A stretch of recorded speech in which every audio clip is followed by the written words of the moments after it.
Good morning, everyone. Today's lecture is dedicated to aspirants who are preparing for 2022 examination 2022 में आप में से काफ़ी सारे स्टूडेंट्स ऐसे हैं जो कि एग्जाम देने जा रहे हैं। तो कुछ चीज़ें हम यहाँ पर डिस्कस करते हैं कि आखिर हमारा रोड मैप जो है वो कैसे होना चाहिए, because prelims is already over for 2021 students. और अभी आपकी जो सीरियस प्रिपरेशन है 2022 स्टूडेंट्स की वो अब शुरू हो जाती है, बिकॉज अब प्रीलिम्स जो नेक्स्ट आएगा वो आपको यहाँ पर देना पड़ेगा। Now two roads diverged in a wood, and I took the one less traveled by, and that has made all the difference. No, because in your case also, आपने भी उसी रोड को ही ऑप्ट किया है, क्योंकि यूपीएससी जर्नी आप अपनी start करने जा रहे हैं, विच इज़ लेस ट्रेवल्ड, जो कि काफ़ी कम लोग चलते हैं और उसमें से भी बहुत कम लोग कंप्लीट कर पाते हैं। सो आज हम डिस्कस करने वाले हैं क्या क्या चीज़ें आपको करनी चाहिए। मैं अपने भी एक्सपीरियंसेस जो है आपसे शेयर करूंगा। What are the things you are suppose to do, क्या चीज़ें नहीं करनी है वो भी आपको यहाँ पे पता चलेगा। कुछ स्ट्रैटेजीज जो हैं वो भी मैं यहाँ पर शेयर करूंगा इस वीडियो के अंदर, और आपको लगता है जो स्ट्रैटेजी आपके काम आती है उससे कैरी ऑन करिएगा, otherwise you can dispose that out. This is brief introduction about me. My name is Prince Luthra, All India rank 577 from UPSC CSE 2014 batch. और आपके जो भी डाउट्स होते हैं आप @prince_luthra पे मुझे टेलीग्राम कर सकते हैं। Now let's start with the most unique as well as some might say the most difficult aspect of UPSC prelims examination. Now prelims examination जो है अगर आप देखेंगे पिछले कुछ सालों का पैटर्न, ये जो है मेन से भी ज़्यादा अभी डाइसी होता जा रहा है। और अगर आप वैसे परसेंटेज वाइज देखेंगे तो नंबर ऑफ स्टूडेंट्स जो प्रीलिम्स क्रैक करते हैं वो नंबर काफ़ी कम होता है। बिकॉज अगर हम यहाँ पे देखें 10 लाख लोग आपके फॉर्म भरते हैं, जिसमें से अप्रॉक्सीमेटली 6 लाख लोग जो हैं वो यहाँ पर एग्जाम के लिए अपीयर होते हैं। 4 लाख लोग अपीयर ही नहीं होते हैं एग्जाम के लिए। क्यों? क्योंकि अपीयर होने के बाद आपका अटेम्प्ट काउंट हो जाता है, नहीं अपीयर होते हैं तो अटेम्प्ट काउंट नहीं होता है। ठीक है, 6 लाख लोग जो यहाँ पे एस्पिरेंट्स अपीयर होते हैं, इसके अंदर से पास कितना करते हैं? 10,000। ठीक है, तो यहां पर मेजर फिल्ट्रेशन प्रोसेस तो प्रीलिम्स एग्जाम के अंदर ही हो जाता है। ठीक है, ये तो फॉर्म फिलिंग की स्टेज होती है। यहां पर भी अगर आप देखेंगे अप्रोक्सीमेटली आप मान सकते हैं कि 2 में से 1 बच्चा जो है वो एग्जाम देने के लिए आ ही जाता है, या कहें कि करेज इतनी वो जुटा लेता है कि वो एग्जाम के लिए आएगा ही आएगा। ठीक है, फिर 6 लाख में से जो प्रीलिम्स एग्जाम पास करते हैं वो नंबर काफी कम होता है, दैट इज 10,000। ठीक है, लेकिन हाँ ये चीज जरूर ध्यान रखिएगा, दिस इज समथिंग यहाँ पे बेसिकली जो सीरियस आपके एस्पिरेंट्स होते हैं उनको यहाँ पे फिल्टर आउट कर दिया जाता है। मतलब मेंस के अंदर जो भी लोग मेंस लिखने जा रहे हैं, majority of them are very serious. ठीक है, तो यहाँ पर नेक्स्ट स्टेज में मेंस एग्जामिनेशन होता है। अप्रोक्सीमेटली 2,000 से 3,000 जो एस्पिरेंट्स है यहाँ पर भी सिलेक्ट होते हैं, डिपेंड करते हैं उस साल में सीट कितनी है। ठीक है, तो यू कैन से 1 in 3 और 1 in 4 जो है यहाँ पर रहता है सिलेक्शन का क्राइटेरिया। एंड देन फाइनली आता है आपका इंटरव्यू, और इंटरव्यू स्टेज के अंदर जो नंबर ऑफ सीट्स होती हैं उसके हिसाब से मान लीजिए 700 to 1,000 जो है वैकेंसीज यहाँ पर फिल करी जाती हैं। अगेन 1:3 का रेशो आप यहाँ मान सकते हैं, अप्रोक्सीमेटली 1:3 का रेशो आप यहाँ पर भी मान सकते हैं। लेकिन हाँ यहाँ पर अगर आप रेशो देखेंगे 6 लाख में से सिर्फ 10,000 को चूज किया जा रहा है, बिकॉज जितने भी नॉन सीरियस कैंडिडेट होते हैं उनको पहले से ही यहाँ पर एलिमिनेट कर दिया जाता है। सो प्रीलिम्स जो होता है नंबर के हिसाब से भी थोड़ा सा आप कह सकते हैं एक यूनिक सा स्टेज है। और अगर आप यहाँ पे देखेंगे जो आपका यूपीएस है उसका सबसे बड़ा फिल्ट्रेशन का जो स्टेज रहता है वो प्रीलिम्स ही रहता है। ठीक है, नाउ अगर यूपीएससी चाहता है यहाँ पे 10,000 की जगह 20,000 भी ले सकता था, 30,000 भी ले सकता था, बट क्यों नहीं किया जा रहा है ऐसे? बिकॉज यूपीएससी वांट्स की best of the best candidate जो है वही मेंस के पेपर लिखे, ताकि जो मेंस के पेपर चेक किए जाए वो अननेसेसरी जो है वो चेक ना किए जाए, नॉन सीरियस स्टूडेंट्स के जो है वो चेक ना किए जाए। तभी 6 लाख में से सिर्फ 10,000 लोगों को यहाँ पर लिया जा रहा है। अगर आप मुझसे पूछेंगे तो मेरे हिसाब से भी पर्सनली तो मेंस जो था वो मुझे पता था, because my answer writing style was good कि मेंस तो हो जाएगा, जो मुझे ध्यान देना पड़ेगा ज़्यादा वो प्रीलिम्स के ऊपर देना पड़ेगा। सो अलग अलग कैटेगरी के अंदर स्टूडेंट्स होते हैं, कुछ लोगों को मेंस इजी लगता है, कुछ लोगों को प्रीलिम्स इजी लगता है, डिपेंड करता है कि किसका ब्रेन किस तरीके से काम करता है। यहाँ पर भी अगर हम देखेंगे जो एस्पिरेंट्स होते हैं उनको 3 कैटेगरी के अंदर डिस्ट्रीब्यूट किया जा सकता है। द फर्स्ट वन, ऐसे कैंडिडेट्स जिनको कि जीएस पेपर इजी लगता है लेकिन उनको सी सेट टिपिकल लगता है। और होता क्या है, सी सेट टिपिकल होने की वजह से उनको लगता है कि डिफिकल्ट है, मैथ्स और इंग्लिश जो है वो ज़्यादा नहीं कर पाते हैं, तो they keep on deferring its preparation. वो लास्ट टाइम तक क्या करते हैं, सी सेट को प्रिपेयर ही नहीं करते हैं। जीएस का जब स्कोर आता है तो 115 का स्कोर होता है उनका, which is much much above than the cut off. अगर वो एक एक मार्क भी अपना 15-20 कैंडिडेट को दे दें तो वो सभी पास हो जाए, जो कि बिल्कुल कट ऑफ के पास स्टैंड करते थे। लेकिन सी सेट में जब स्कोर आता है तो स्कोर इनका आता है 65, 62, 63। आई थिंक आप लोग जो वीडियो देख रहे हैं आप में से भी कुछ लोगों को ये समझ में आ गया होगा कि आप इस कैटेगरी को बिलोंग करते हैं। तो यहाँ पर मेन चीज़ जो है वो यही करनी है कि सीसेट की तैयारी आपको शुरू से करनी है। होता क्या है, जो चीज़ें हमें मुश्किल लगती है we keep on deferring it till the end, और जितना हम जो चीज़ मुश्किल लगते हैं उसको डेफर करते रहते हैं, पोस्टपोन करते रहते हैं, वो बाद में उतना ही मुश्किल हो जाता है उसको कवर करना। Because just before 15 days of the exam मेरे पास काफ़ी सारे मैसेजेस और कॉल्स आते हैं कि सर सी सेट मेरा लास्ट टाइम भी रह गया था, इस साल भी मैंने कुछ नहीं किया, मैं क्या करूं। अब आखिरी के 15 दिनों में स्टूडेंट्स को बताना कि 15 दिन में सी सेट की तैयारी कैसे करो, वो थोड़ा सा डिफिकल्ट हो जाता है, वो भी ऐसे स्टूडेंट्स को जो कि पहले भी सी सेट को क्लियर नहीं कर पाए। ठीक है, तो अगर आप इस कैटेगरी को बिलोंग करते हैं सो अभी से ही इसकी तैयारी करना शुरू करें, क्योंकि आपसे पहले भी काफ़ी सारे इंटेलिजेंट स्टूडेंट जो कि अगर उनका प्रीलिम्स एग्जाम हो जाता तो मेंस और इंटरव्यू के अंदर वो काफ़ी अच्छा स्कोर करके एक सिविल सर्वेंट बन सकते थे, लेकिन सिर्फ एक गलती की वजह से कि सी सेट को उन्होंने इग्नोर किया, तो वो चीज़ मत करेगा। तो यही शुरू से ही इसकी तैयारी जो है वो आपको करनी है। सेकेंड कैटेगरी है जिसके अंदर जो सी सेट होता है वो तो ठीक है, लेकिन हाँ जो जीएस है वो उतना ज़्यादा स्ट्रॉन्ग नहीं। उतना ज़्यादा स्ट्रॉन्ग का मतलब है कि हमेशा 1 मार्क्स से 2 मार्क्स 3 मार्क्स 4 5 मार्क्स से वो रह जाता है। मतलब आप कट ऑफ के पास पहुंचते और फिर वहां पर किसी न किसी वजह से जो 1-2 क्वेश्चन गलत होने की वजह से वहां पर पेपर जो है उसके मार्क्स कट ऑफ से नीचे रह जाते हैं। I use to belong this category. ठीक है, क्योंकि मेरा सी सेट तो स्ट्रॉन्ग था लेकिन जीएस के अंदर इशू था। नाउ यहां पर आपको क्या करना है, you have to follow the over learning, क्योंकि आपका जो स्कोर आता है वो कट ऑफ से उतना ज्यादा दूर नहीं है। ठीक है, अगर देखिए 20-30 का स्कोर दूर है तो समझ में आता है कि यार यहां पर कुछ ना कुछ रेडिकली आपको चेंज करना पड़ेगा। लेकिन अगर आपका स्कोर कट ऑफ के आसपास ही आता है, 5-10 मार्क्स का डिफरेंस रहता है, वहां पर आपको जो आर्ट ऑफ सॉल्विंग एमसीक्यू है वो देखना पड़ेगा। Because it is not all about knowledge. जो आपका प्रीलिम्स एग्जाम है ये पूरा नॉलेज का एग्जाम नहीं है, जैसे कि जो आपका मेंस एग्जाम है ये भी कोई पूरा नॉलेज का एग्जाम नहीं है। इसमें knowledge, conceptual clarity, your creativity and your answer writing style matter. तो इसी तरीके से प्रीलिम्स के अंदर भी it is not only about some factual knowledge और some conceptual knowledge. Apart from those you also need MCQ solving skills. तो यहां पर आप अपने एमसीक्यू सॉल्विंग स्किल्स जो हैं, जो मैंने खुद अपने टाइम पर इंप्रूव करे और उसके बाद जो है कट ऑफ से ऊपर स्कोर गया, वो यहां पर कर सकते हैं। इसके लिए भी मैंने लास्ट वीक एक वीडियो दिया था, वो आप देख सकते हैं कि स्किल को कैसे इंप्रूव करना है। और तीसरी कैटेगरी होती है जिसमें है जीएस और सीसेट दोनों के अंदर परफॉर्मेंस जो है वो सही नहीं रहती है। तो उस एरिया के अंदर आपके लिए एक और टेक्निक है कि आपको जीएस और सीसेट दोनों के ही तैयारी एक तो साथ साथ करनी है स्टार्टिंग से ही।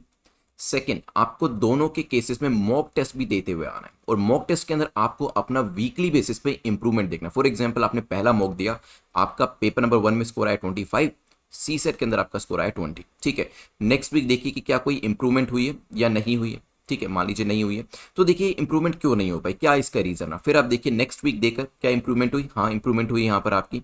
फिर इसी तरीके से आपको धीरे धीरे अपने स्कोर को इंप्रूवमेंट की तरफ लेकर जाना है। और ये कैसे होगा, जितना ज्यादा आप कोई चीज को प्रैक्टिस करते हैं उतनी ज्यादा उसके अंदर इंप्रूवमेंट आपको देखने को मिलेगी। और वही चीज आपको यहाँ पर भी अपनानी है, because you are weaker in both the areas. काफी सारे स्टूडेंट एक एरिया में स्ट्रॉन्ग होते हैं, उनको सिर्फ दूसरे एरिया में ही काम करना है।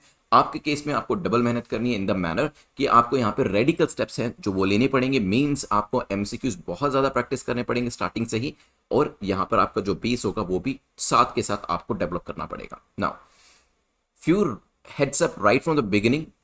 एक चीज हमेशा ध्यान रखिएगा कि टाइम इज वेरी लिमिटेड। होता क्या है, जब हम साल की शुरुआत होती है, मतलब जब हम तैयारी करना शुरू करते हैं, फॉर एग्जाम्पल अभी प्रीलिम्स हो गया आपका, ठीक है, अभी आपने क्या किया, आप 2022 की तैयारी आपने शुरू करी। अभी ऐसा लगेगा कि यार 1 साल का टाइम हमारे पास है, बहुत टाइम होता है। ठीक है, कोई दिक्कत नहीं। यूजुअली ये कब होता है कि जब आप 2021 का प्रीलिम देके आते हैं, नहीं होता है, या आपको लगता है कि अभी से तैयारी शुरू करनी है, तो आपको लगता है कि पूरा 1 साल आपके सामने है। बट ये 1 साल कैसे बीत जाता है आपको पता भी नहीं चलेगा। मैंने आपको अपने कुछ फ्रेंड्स के भी एग्जाम्पल दिए जिन्होंने काफ़ी सारे अटेम्प्ट दिए, और उसमें क्या होता है कि साल दर साल बीतते चले जाते हैं, पता भी नहीं चलता है, और फिर भी ऐसा लगता है कि तैयारी अभी नहीं हुई है। तो एक चीज तो ये मान के चलिएगा, द टाइम इज लिमिटेड। आपके पास जो सबसे बड़ा रिसोर्स आज है वो है टाइम। इसको आपको वेस्ट नहीं करना है। और यूजुअली होता क्या है, यही सबसे ज़्यादा जो है कैंडिडेट्स वेस्ट करते हैं, चाहे वो मल्टीपल नोट्स के पीछे भाग कर करें, मल्टीपल बुक्स के पीछे भाग कर करें, जो कुछ मिस्टेक्स मैंने भी करी थी। तो यहाँ पर मैं आपको पहले भी ये चीज़ एम्फोसाइज करके बता चुका हूँ कि आपको मल्टीपल नोट्स नहीं पढ़ने। Every day some new topper will come, some new videos will come, और वहाँ पर वो जो टॉपर होंगे वो बताएंगे कि मैंने ये नोट्स पढ़े थे, जो कि ठीक है, उन्होंने वही पढ़े, ठीक है। दूसरे टॉपर आएंगे, उन्होंने कोई और नोट्स पढ़े होंगे, फिर तीसरे टॉपर ने कोई और नोट्स पढ़े होंगे, फिर नए साल का रिजल्ट आएगा, फिर नए टॉपर्स निकल कर आएंगे, वो आपको कोई नई चीज़ बताएंगे। लेकिन यहाँ पर आपको अपनी स्ट्रैटेजी को शिफ्ट नहीं करना है। Just because new toppers are coming up with the new strategy in a manner that they are saying कि they are reading or they have read certain new books or certain new notes, आपको उनके पीछे नहीं भागना है, ठीक है। अगर आपको पता है कि इंडियन पॉलिटी में आपने लक्ष्मीकांत कवर किया है, तो keep on reading that, multiple times आप उसको पढ़िए, ठीक है। अगर आपको लगता है कि आपने स्पेक्ट्रम पढ़ा है और किसी टॉपर ने आपको कहा कि भाई उसने तो बिपिन चंद्रा पढ़ा है, बट दैट डजंट मीन कि आपको अपनी बुक को शिफ्ट करना है अभी, क्योंकि यही सबसे बड़ी मिस्टेक होती है जो कि हमारे टाइम को सबसे ज्यादा खराब करती है, ठीक है। Now so time is limited, इसी को सबसे ज्यादा आपको अच्छे तरीके से यूज करना है। आपके पास एक प्लान होना चाहिए, ठीक है। आपके पास डेली प्लान होना चाहिए, वीकली प्लान होना चाहिए, मंथली प्लान होना चाहिए। और ये चीज जरूर देखिएगा कि डेली प्लान आप अपने हिट कर रहे हैं, क्योंकि डेली प्लान अगर आप अपने हिट कर रहे हैं तभी मान के चलेगा कि आपके वीकली प्लान सेट हो रहे होंगे और तभी आपके मंथली प्लान सेट हो रहे होंगे। अगर आप डेली अपने शेड्यूल को नहीं कंप्लीट कर पा रहे हैं, इट मींस वीकली भी आप अपने शेड्यूल को कंप्लीट नहीं कर पा रहे होंगे और मंथली भी नहीं कर पा रहे होंगे, क्योंकि दिन से ही आपके वीक बनते हैं और वीक से ही मंथ बनते हैं। और जब आप मंथली बेसिस पे अपने शेड्यूल को नहीं हिट कर पा रहे, इट मींस कि जो यूपीएससी है उसके लिए जो आपने शेड्यूल बनाया है, आप यूपीएससी के टारगेट को भी हिट करने से थोड़ा सा दूर रह सकते हैं। तो अगर आपको लगता है कि you are not able to hit the target, अपने डेली वीकली मंथली गोल्स को आप रिवाइज भी कर सकते हैं टाइम एंड अगेन, जैसे भी आपको कन्वीनियंट लगता है। लेकिन हाँ, अपने टारगेट्स को इस तरीके से सेट करें कि आपके सिलेबस जो है वो कंप्लीट हो और यहाँ पर एक लेवल ऑफ कॉन्फिडेंस जो है वो आए। देखिए 100% कॉन्फिडेंस किसी को भी नहीं आता है, टॉपर्स को भी नहीं आता है। जब यूपीएससी प्रीलिम्स मेंस और इंटरव्यू सामने होते हैं उनको तब भी लगता है, सभी को लगता है, ये सिर्फ आपके साथ नहीं है। चाहे तो कमेंट सेक्शन में आप बता भी सकते हैं कि किस किस को ये फीलिंग आती है कि प्रीलिम से पहले हमेशा ऐसे लगता है कि यार अभी भी तैयारी उतनी अच्छी से है, क्या मुझे एग्जाम देना चाहिए या नहीं देना चाहिए, काश एक महीना और मिल जाता तो मैं और भी चीज़ें अच्छे से कवर कर सकता था। तो ये चीज़ें यूपीएससी में रहती ही हैं क्योंकि सिलेबस काफ़ी ज़्यादा होता है, ठीक है। तो आपको करना कि सबसे पहले तो बहुत ज़्यादा नोट्स या बुक्स नहीं खरीदते हैं, जो स्टैंडर्ड चीज़ें हैं मैं आपको बता दूंगा वो आपको लेना है। उसके अलावा नोट्स और बुक्स के पीछे नहीं भागना है। डेली अपने टारगेट्स को बनाना है, अचीव करना है, वीकली अचीव करना है और मंथली अचीव करना है। डेली करते रहेंगे ना तो वीकली ऑफकोर्स अपने आप हो जाएगा, और यहाँ पे जब डेली हो रहा है तो वीकली हो रहा है, वीकली हो जाएगा तो मंथली भी हो जाएगा, और मंथली टारगेट्स अचीव हो जाएंगे तो यूपीएससी भी यहाँ पर आपका हो जाएगा, ठीक है। Now prepare like an Olympic athlete. देखिए वैसे आप ओलंपिक एथलीट की बात करें, आप क्रिकेटर्स की बात करें, क्रिकेट आप देखते होंगे, फुटबॉल देखते होंगे, फुटबॉलर्स की बात करें, जब भी आप उनको प्रैक्टिस करते हुए देखते हैं वो क्या करते हैं, या तो कार्डियो कर रहे होते हैं, ठीक है, या आपने उनको वेट ट्रेनिंग करते हुए देखा होगा, जिम में वेट ट्रेनिंग कर रहे होते हैं। But at the same time just because they are doing this exercises ताकि उनका स्टेमिना बढ़े, ताकि उनकी मसल जो है वो इंप्रूव हो, मसल स्ट्रेंथ इंप्रूव हो, डज दैट मीन कि वो एक्चुअल में जो उनका गेम है उसकी प्रैक्टिस नहीं करते? नहीं, आपने देखा होगा क्रिकेटर नेट प्रैक्टिस कर रहे होते हैं, फुटबॉलर जो है वो भी ग्राउंड में प्रैक्टिस कर रहे होते हैं। तो ये सब चीज़ें तो वो करते हैं कि ओवरऑल उनकी हेल्थ को इंप्रूव करे, उनकी बॉडी को इंप्रूव करे, लेकिन नेट प्रैक्टिस भी वो साथ में करते हैं क्योंकि that is the real game जो उनको ग्राउंड पे जाकर खेलना है। तो आपके ऊपर ये चीज कैसे अप्लाई होती है? देखिए उनके लिए जो कार्डियो और उनके लिए जो वेट ट्रेनिंग है वो आपके लिए आपके नोट्स और आपकी बुक्स हैं जो आप पढ़ते हैं, ठीक है, जिससे आपकी ओवरऑल नॉलेज बढ़ती है। उनके लिए जो नेट प्रैक्टिस है वो आपके एमसीक्यू की प्रैक्टिस और आपके मॉक टेस्ट है और आपका आंसर राइटिंग है, जो कि एक्चुअल में आपको अपनी फील्ड दैट इज उस एग्जामिनेशन हॉल में जाकर करना है, ठीक है। तो जैसे वो कार्डियो और जिम की तैयारी करते हैं इनको प्रैक्टिस करते हैं और नेट प्रैक्टिस करते हैं, उसी तरीके से आपको नोट्स और बुक्स तो पढ़ना ही है। लेकिन बहुत सारे स्टूडेंट्स क्या कहते हैं, यहीं पे ही तैयारी को रोक देते हैं, मॉक टेस्ट को नहीं करते, आंसर राइटिंग को नहीं करते, लास्ट टाइम तक डेफर करते रहते हैं और फिर वो लास्ट टाइम में परेशानी करता है बिकॉज आपके कंपेटिटर्स जो हैं वो शुरू से इसकी तैयारी कर रहे होते हैं, ठीक है। सी यूपीएससी इज नॉट अबाउट कि this exam is very difficult. अगर आप सिलेबस देखेंगे आपको एनसीईआरटी पढ़नी होती है जो स्कूल के स्टूडेंट पढ़ते हैं, अदरवाइज भी ऐसा कुछ रॉकेट साइंस जैसी चीजें इसमें नहीं है। The concepts and the syllabus is quite easy, but हाँ डिफिकल्ट तब हो जाता है जब आपको ये पता चलता है कि इस पर्टिकुलर एग्जाम में जो 700 सीट्स हैं उसके पीछे इसके एग्जाम के लिए 7 लाख स्टूडेंट्स जो है वो बैठ रहे हैं, और वो भी best of the best students जो है वो इस एग्जाम को देने आते हैं। वेरियस प्रीमियम इंस्टीट्यूशंस के टॉपर्स भी आते हैं, ये भी आप जानते हैं। काफ़ी सारे लोग जो हैं अलग अलग बैकग्राउंड से इस एग्जाम को देने के लिए आते हैं, चाहे वो आर्ट्स बैकग्राउंड हो, साइंस बैकग्राउंड हो, मेडिकल साइंस आपका बैकग्राउंड हो, कोई भी बैकग्राउंड हो, ठीक है। और वही चीज़ इसको डिफिकल्ट बनाती है। It is not the syllabus पर से, it is the competition which makes this exam very difficult.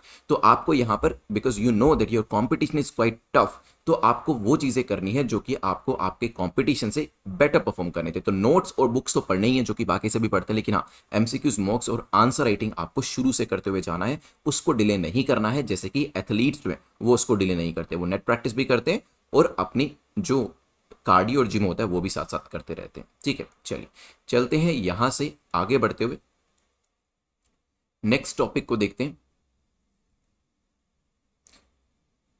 I fear not the man who has practiced 10,000 kicks once, but I fear the man who practiced one kick 10,000 times। यही चीज मैं आपको बता रहा था कि एक कैंडिडेट है ए जो कि 5 अलग अलग बुक्स पढ़ के जाते हैं एक सब्जेक्ट के ऊपर। मान लीजिए प्रीलिम्स के अंदर वो हिस्ट्री कवर करें और हिस्ट्री के ऊपर 5 बुक्स पढ़ के गए। On the contrary there is another candidate जिन्होंने स्पेक्ट्रम को पकड़ा, स्पेक्ट्रम बुक को, एक ही बुक को पकड़ा और उसको 5 बार कवर किया। ठीक है, so here the performance of B will be exceptionally well, क्योंकि यहां पर उन्होंने जो चीज को प्रैक्टिस किया है वो इतने बेहतर तरीके से किया कि वहां से कोई भी क्वेश्चन आएगा तो उनसे वो छूटेगा नहीं। ऑन द कॉन्ट्ररी ए ने पढ़ तो लिया लेकिन रिवाइज नहीं कर पाए। अब एग्जाम में जाके पहली बात तो सब चीजें उनको याद नहीं होंगी। अगर कुछ क्वेश्चन आता भी तो उनको ऐसा लगेगा कि यार ये मैंने पढ़ा तो है लेकिन मैं अभी इसे रिकॉल नहीं कर पा रहा हूं। तभी मैं कहता हूं कि पहले तो आपको क्या करना है, आपको सबसे पहले एनसीईआरटी को कवर करना है and you have to do it multiple times. Multiple times why? Because आपका कॉन्सेप्ट क्लैरिटी जो है वो बेटर हो जाता है। अगर आप एक बार पढ़ते हैं तो वहां पे फाउंडेशन क्रिएट नहीं हो पाती है। देन यहां पर आप स्टैंडर्ड बुक्स को भी कवर करेगा। First you need to cover the NCERT. कुछ लोग कहते हैं कि एनसीईआरटी में मैं तमिलनाडु की पढ़ूं या एनसीईआरटी पढ़ूं, ओल्ड पढ़ूं या न्यू पढ़ूं। देखिए एनसीईआरटी वर्सेस तमिलनाडु में तो मैं कहूंगा कि आप एनसीईआरटी पढ़िए। ठीक है, बाकी ओल्ड वर्सेस न्यू में मैं कहूंगा कि आप दोनों में से कोई भी पढ़ सकते हैं। ठीक है, दोनों के अपने एडवांटेजेस डिसएडवांटेजेस हैं जो मैंने एक सेपरेट वीडियो में आपको बताए थे, आप उसे यूट्यूब पे चेकआउट कर लीजिएगा। नाउ एनसीईआरटीज आपने कवर कर ली, उसके बाद आपको कवर करना है स्टैंडर्ड बुक्स को, जिसमें आप जानते हैं कि लक्ष्मीकांत है, बिपिन चंद्र है। स्पेक्ट्रम में से कोई भी आप एक कर सकते हैं, दोनों मत करिएगा। अगेन लक्ष्मीकांत के साथ साथ आप दूसरी पॉलिटिकल साइंस की बुक मत करिएगा। Laxmikant is enough. लक्ष्मीकांत के अलावा आपको कोई नोट्स भी नहीं करने, क्योंकि अगर आपने जो एम लक्ष्मीकांत है उसको अच्छे से कर लिया ना, उसके बियॉन्ड फिर इंडियन पॉलिटी में कुछ बचता नहीं है। ठीक है, लेकिन प्रॉब्लम क्या होती है कि लोग एम लक्ष्मीकांत भी कर लेते हैं, फिर 2 इंस्टीट्यूशन के नोट्स भी उठा लेते हैं और उसके बाद फिर सुभाष कश्यप की बुक जो है उसको भी रीड करना शुरू करते हैं। At the end of the day जब एग्जाम आपके सामने आता है कोई भी इसमें से सोर्स हमारा कंप्लीट नहीं होता है, और जब सोर्स कंप्लीट नहीं होगा तो डेफिनेटली एग्जाम के अंदर परफॉर्मेंस भी अच्छी नहीं रहने वाली है। सो आपको क्या करना है, आपको ये इंडिविजुअल नहीं बनना है जिसने 10,000 तरीके की किक्स को एक ही बार प्रैक्टिस किया। आपको वो इंसान बनना है जिसने एक किक को 10,000 बार प्रैक्टिस किया है, ताकि यूपीएससी किसी भी तरीके की प्रॉब्लम आपके सामने डालें, आपकी प्रैक्टिस इतनी अच्छी हो कि आप उसको ओवरकम कर पाएं। Now the journey of MCQs to mock, this is quite important, क्योंकि जो प्रैक्टिस होती है वो काफी जरूरी है। मैंने आपको पहले भी बताया कि आपको डेली बेसिस पे टारगेट जो है बनाकर चल रहे हैं। अगर आप मॉक टेस्ट में सोच रहे हैं कि आपका 110 का स्कोर आना चाहिए, या फिर कह रहे हैं कि 60% मेरे को अपने मॉक टेस्ट में स्कोर करना ही करना है, ताकि मैं जब प्रीलिम्स एग्जाम देकर आऊं मुझे सोचना ना पड़े कि मेरे को मेंस एग्जाम देने की जरूरत है या नहीं, मेरा कट ऑफ से ऊपर स्कोर आएगा या नहीं। ठीक है, so you need to practice MCQs daily, और यहां पर भी इसे टारगेट के साथ करना है। टारगेट सेट करें डेली बेसिस पे कि आज मैं एमसीक्यूज में 10 में से 5 स्कोर करने वाला हूं, 4 स्कोर करने वाला हूं, और फिर धीरे धीरे आप उसको इंप्रूव करने की कोशिश करें। बिकॉज जो एमसीक्यूज आप करेंगे ना, यहां से आपकी प्रैक्टिस इतनी अच्छी हो जाएगी and you will also learn the art of solving MCQ, की जब मॉक आपके सामने आएगा, जो लोग एमसीक्यूज को प्रैक्टिस नहीं करके मॉक दे रहे हैं और आप 1 साल से एमसीक्यूज को प्रैक्टिस करके मॉक दे रहे हैं, your performance will be much much better. ठीक है, ध्यान रखिएगा। यहां पर आपको बस डेली बेसिस पे एमसीक्यूज, डेली एमसीक्यूज में अपनी परफॉर्मेंस को इंप्रूव करना है, देन आपकी मॉक के अंदर जो परफॉर्मेंस है वो भी यहां पर इंप्रूव हो जाएगी। स्टैटिक के सोर्सेज मैं आपको वैसे नहीं बता रहा हूं, because this is something which everybody knows कि आपको इंडियन पॉलिटी में क्या पढ़ना है, हिस्ट्री के अंदर क्या पढ़ना है, एनवायरमेंट में भी आप एनसीईआरटी पढ़ सकते हैं, शंकर आईएएस की बुक पढ़ सकते हैं। ठीक है, ज्योग्राफी के अंदर 11-12 की NCERTs they are enough, 6 to 12 पढ़ेंगे तो और भी अच्छा। हाँ, लेकिन बात आती है करंट की, जहां पर मैं आपको बताना चाहूंगा कुछ इंपॉर्टेंट चीजें, क्योंकि यहां पे रेकरिंग क्वेश्चन ये होता है कि सर कितने टाइम का करंट अफेयर्स करें। देखिए वैसे तो 1 साल का काफी है, लेकिन हाँ अगर आपके पास टाइम है तो आप 1.5 साल तक भी जा सकते हैं। यूपीएससी की तो आदत है कई बार 2 से 3 साल पुराने करंट अफेयर्स भी पूछ लेता है, बट उतना टाइम होता नहीं कि आप पिछले 3 साल के करंट अफेयर्स कवर करें, क्योंकि जो ये 3 साल पुराने कवर किए भी जाते हैं, कोई क्वेश्चन पूछा भी जाता है, वो कहीं ना कहीं पिछले 1 साल में चाहे बिल्कुल फुट नोट के तौर पे ही क्यों ना आया हो न्यूज के अंदर, वो कहीं ना कहीं तो अपीयर होता ही है। तो अगर आप 1 साल 1.5 साल के अच्छे से कर लेंगे तो अगर कोई 3-4-5 साल पुराना कोई प्लान, कोई स्कीम के बारे में भी पूछे उसके बारे में भी आपको पता होगा। क्यों?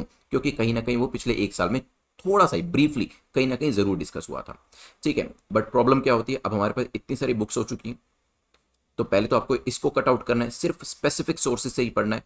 प्रॉब्लम ये है कि अभी ऑनलाइन पीडीएफ जो होती है वो भी इजीली अवेलेबल है, तो हम लोग क्या करते हैं, पूरा कंप्यूटर ही हमारी पीडीएफ से यहाँ पर भर जाता है और फिर होता है कन्फ्यूजन कि क्या करें क्या ना करें। ये भी चीज़ से आपको बचना है। तो यहाँ पर ये चीज़ें सिर्फ आपके टाइम नहीं, हमारे टाइम पर भी होती थी कि जो करंट अफेयर्स है उसमें कहा जाता था योजना पढ़ लो, कुरुक्षेत्र पढ़ लो, डाउन टू अर्थ पढ़ लो, then economic and political weekly EPW को पढ़ लो, मैगजीन पढ़ लो अलग अलग इंस्टीट्यूशंस की, टॉपर्स के नोट्स पढ़ लो, वर्ड फोकस पढ़ लो। ठीक है, इतने सारे सोर्सेज ह्यूमनली इम्पॉसिबल है अगर आप करने भी चाहेंगे तो इसके ऊपर भी कह देते थे कि 2 न्यूज़पेपर पढ़ लो, द हिंदू को कर लो और इकोनॉमिक टाइम्स कर लो। इतनी सारी चीजें करोगे तो पूरे दिन में करंट अफेयर्स भी कवर नहीं कर पाओगे, स्टैटिक का तो सवाल ही नहीं उठता है। एंड आप जानते हैं कि स्टैटिक जो है वो बहुत ही इंपॉर्टेंट एरिया होता है और इस बार प्रीलिम्स में आपने वो देख भी लिया। तो यहाँ पर अपने सोर्सेज को करंट अफेयर्स में भी आपको लिमिट करना है। अगर आपको लगता है टाइम है तो आप योजना कुरुक्षेत्र पढ़िए, अदरवाइज आपको ये चीज तो जरूर करनी है कि आप न्यूज़पेपर तक ही कन्फाइन करिए और उसी को यहां पर कवर करें। ठीक है, काफी सारे लोग पूछते हैं कि मैगजीन जो है वो न्यूज़पेपर को रिप्लेस कर सकती है। देखिए, डिपेंड करते हैं क्वालिटी ऑफ मैगजीन के ऊपर। कुछ मैगजीन्स ऐसी हैं जो कि उसको रिप्लेस कर भी सकती हैं, कुछ है जो नहीं भी करती, और लार्जली मैं बताऊंगा कि वो नहीं करती हैं। ठीक है, तो यहां पर न्यूज के लिए मैगजीन को रीड किया जा सकता है, लेकिन हाँ, जो एडिटोरियल और आर्टिकल सेक्शन होता है वो आपको किसी मैगजीन में नहीं दिखाई देगा।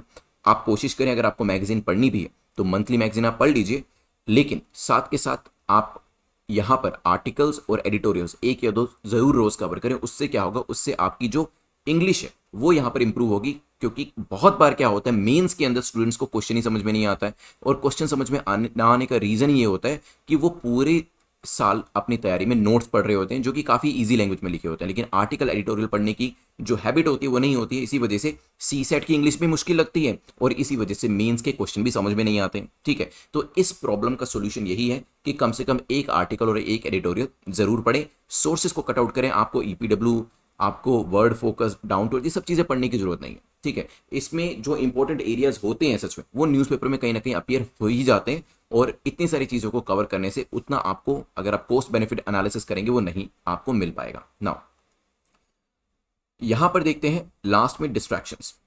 डिस्ट्रैक्शन सबसे बड़ी जो आपकी है, अभी तक तो आपको समझ में आ चुका होगा, वो है over information, the flood of information. तो notes notes notes notes notes, ये आपको इससे बचना है। Books, multiple sources, multiple note से आपको बचना है। स्टिक टू योर सोर्सेज, जो आपको लगता है कि ट्रस्ट वर्दी है उसी को स्टिक करें, उसी को ही रीड करें। Just because a new topper is saying कि ये नोट्स अच्छे हैं, बट दैट डजंट मीन कि आपको उस पर शिफ्ट हो जाना चाहिए। ठीक है, और इसके अलावा एक चीज और बताऊंगा कि in this examination you are not suppose to know everything. ठीक है, क्योंकि सब कुछ तो किसी को भी नहीं पता होता है। So they will always be things जो कि हो सकता है आपके फ्रेंड्स को पता हो, आपको ना पता हो, और ऐसी चीजें भी होंगी जो आपको पता होगी उनको नहीं पता होंगी। So stop comparing yourself. ठीक है, आपको सारी चीजें नहीं पता, like it's not even humanly possible and it's not even required that you should know each and everything about this examination और जो भी चीजें यहाँ पर पूछी जाती है, but yes, you are supposed to know enough to crack this examination। ठीक है, आपको उतना ही जानना है जो कि आपके एग्जाम को क्रैक करा दे। एवरीथिंग जो है वो यहाँ पर एक इम्प्रैक्टिकल कॉन्सेप्ट हो जाता है। ठीक है, तो यहाँ पे सभी चीजों के पीछे नहीं भागना है, लेकिन हाँ, जो इंपॉर्टेंट चीजें हैं उसमें आपको अपनी एक्सपर्टीज लानी है। और यहाँ पर मैंने आपको लास्ट में भी बताया था कि वीकेंड पे हम लोग स्टैटिक सीरीज जो है वो लेकर आ रहे हैं। तो यहाँ पे स्टैटिक सीरीज जो है वो आपकी नेक्स्ट वीकेंड से शुरू होगी, और इसमें मंडे टू फ्राइडे तो आपके करंट अफेयर्स रहते ही हैं। सैटरडे संडे आपको क्या रहता था, मैराथन सेशन और मॉक टेस्ट रहता था, वो अभी भी रहेगा। ठीक है, और इसी तरीके से सैटरडे संडे में हम एक चीज़ और ऐड कर रहे हैं, जिसमें हम जो स्टैटिक पोर्शन है इसके लेक्चर्स और इसके कुछ एमसीक्यूज हैं वो देना शुरू करेंगे हर वीकेंड को। ठीक है, जो सारे लेक्चर्स और सारे एमसीक्यूज होंगे वो तो सिर्फ exam.netmock.com के ऊपर अवेलेबल होंगे। ठीक है, लेकिन हाँ, जो इसके अंदर वीकली बेसिस पे जो मटेरियल होगा वो कुछ मटेरियल जो है आपका वीकेंड पे आपको यहाँ पर मिल जाएगा। ठीक है, तो यहाँ पे अब करंट अफेयर्स जो है और स्टैटिक क्वेश्चन जो है दोनों को ही हम साथ में लेकर चलेंगे ताकि दोनों की तैयारी अच्छे से हो सके। चलिए, आई होप आपको ये स्ट्रैटेजी सेशन अच्छा लगा होगा। इसके अलावा आप किस तरीके की स्ट्रैटेजी या किस तरीके के क्वेश्चंस आपके दिमाग में आते हैं वो आप कमेंट सेक्शन में लिख सकते हैं। मैं आपको एक बार थोड़ा सा रिवाइज करा देता हूँ आज हमने किया क्या है यहाँ पर। सो बेसिकली यहाँ पर प्रीलिम्स के बारे में हमने जाना, प्रीलिम्स में किस किस तरीके के कैंडिडेट्स होते हैं, कौन किस कैटेगरी में बिलोंग करते हैं, उस हिसाब से स्ट्रैटेजी आपको बनानी है। मैंने आपको कुछ फ्यू हेड्सअप दिए थे यहाँ पर कि आपको एक ओलंपिक एथलीट के तरीके से तैयारी करनी है, और फिर मैंने इसके अलावा आपको ये भी बताया था कि जो क्रिकेटर्स हैं, फुटबॉलर्स हैं, वो कैसे तैयारी करते हैं, वही चीज़ आपको भी यहाँ पर अप्लाई करनी है। मॉक टेस्ट और एमसीक्यूज आपको अच्छे से तैयार करने हैं, ठीक है। और यहाँ पे डेली बेसिस पे तैयारी करते हैं तो इंप्रूवमेंट जो है वो इंडिस्पेंसिबल हो जाती है, वो तो होनी ही होनी है। स्टैटिक बुक्स आपको पता ही है कौन सी पढ़नी है, तो उसी को ही कंटिन्यू करिए और जो करंट अफेयर्स हैं उसमें अपने सोर्सेज को लिमिट करिएगा। डिस्ट्रैक्शंस जो है वो जब ज़्यादा बुक्स हो जाती हैं रूम के अंदर, जब ज़्यादा नोट्स हो जाते हैं, वो बनता है सबसे बड़ा रीज़न ऑफ डिस्ट्रैक्शन।